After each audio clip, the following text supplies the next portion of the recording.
Welcome back to my channel Knowledge Chronicle. Have you ever wondered how traits like eye color, hair texture, or even the shape and color of seeds are inherited from parents to offspring? What if I told you that a 19th century monk discovered the fundamental rules behind this mystery using simple pea plants? Welcome back to Knowledge Chronicle. Today, we're diving deep into one of the most fascinating chapters of genetics, inheritance of two genes. We'll explore how Gregor Mendel, through his dihybrid crosses, uncovered the law of independent assortment, the chromosomal theory of inheritance, and even paved the way for our understanding of linkage and recombination. Mendel's dihybrid cross. Mendel didn't stop at just one trait. After discovering how individual traits are inherited in monohybrid crosses, he wondered, what happens when two traits are inherited together? So he selected two pairs of contrasting traits in pea plants. One, seed color, yellow versus green, and two, seed shape, round versus wrinkled. He crossed a plant with yellow and round seeds with another plant that had green and wrinkled seeds.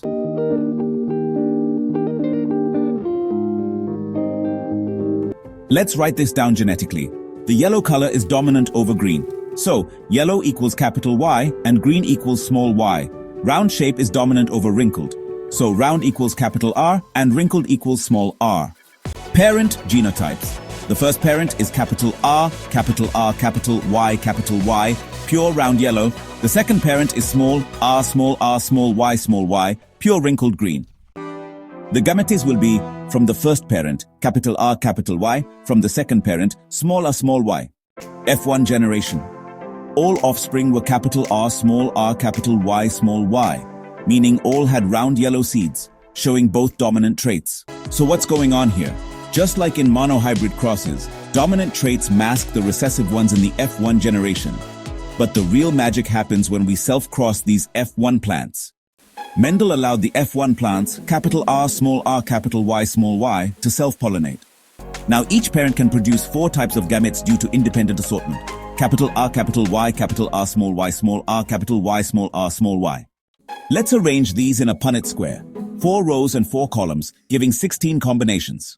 When the combinations are written, we get 16 different genotypes, which correspond to 4 phenotypes in the ratio. 9 round yellow, both dominant, 3 round green, 3 wrinkled yellow, and 1 wrinkled green, both recessive. This is the famous 9:3 to 3:1 ratio, the cornerstone of dihybrid crosses.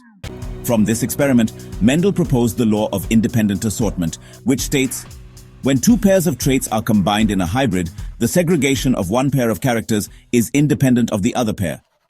In simple words, the gene for seed color segregates independently from the gene for seed shape during gamete formation. That's why we get combinations like round green or wrinkled yellow. They were not seen in the parents but appeared in the F2 generation. Now let's connect this to the cellular level. During meiosis, genes are carried on chromosomes, and these chromosomes segregate independently. When we say 50% of the gametes carry capital R and 50% carry small r, that's due to the behavior of homologous chromosomes separating during anaphase 1 of meiosis. Each gene has its place, or locus, on the chromosome. The independent alignment of chromosomes on the metaphase plate is what causes this randomness. That's what creates new combinations in the offspring. Mendel's work went unnoticed for over 30 years. Why? Lack of communication. Scientists didn't accept discrete units like genes. His use of mathematics was unusual in biology. He couldn't prove what these factors were. In 1900, scientists De Vries, Correns, and von Schirmack independently rediscovered his work. Soon, with the advancement of microscopy, scientists observed chromosomes and their movement during cell division. Then came Walter Sutton and Theodore Boveri, who noted a stunning parallel. Genes occur in pairs. Chromosomes occur in pairs. Both segregate during gamete formation.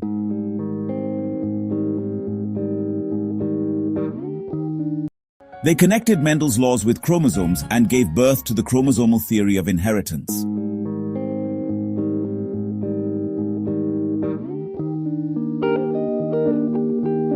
But how do we experimentally prove that genes are on chromosomes?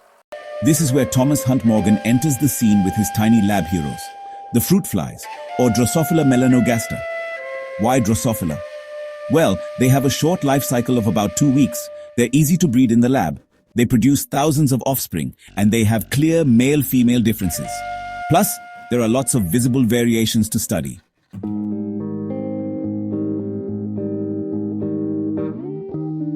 Morgan performed dihybrid crosses similar to Mendel.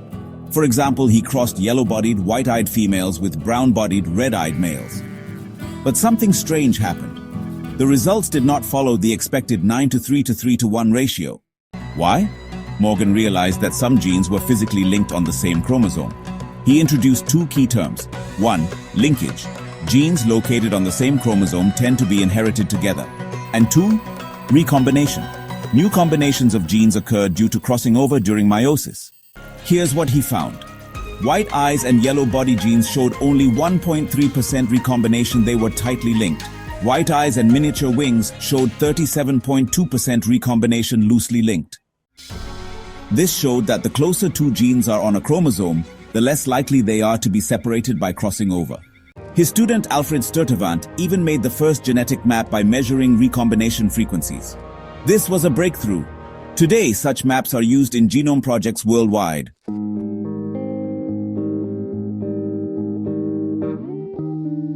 From simple pea plant experiments to fruit fly genetics, the journey of understanding inheritance is full of brilliance, logic, and discovery. We learned how two genes can assort independently, or sometimes stay linked together. We explored how chromosomes behave and how recombination adds diversity to life. All thanks to the pioneering work of Mendel, Sutton, Morgan, and others. And remember, what started with peas now helps us unlock mysteries of DNA, genetics, and even human diseases. Your one like, share, and subscribe will help us create more valuable content. Thank you for watching Knowledge Chronicle. See you in the next episode with more fascinating science.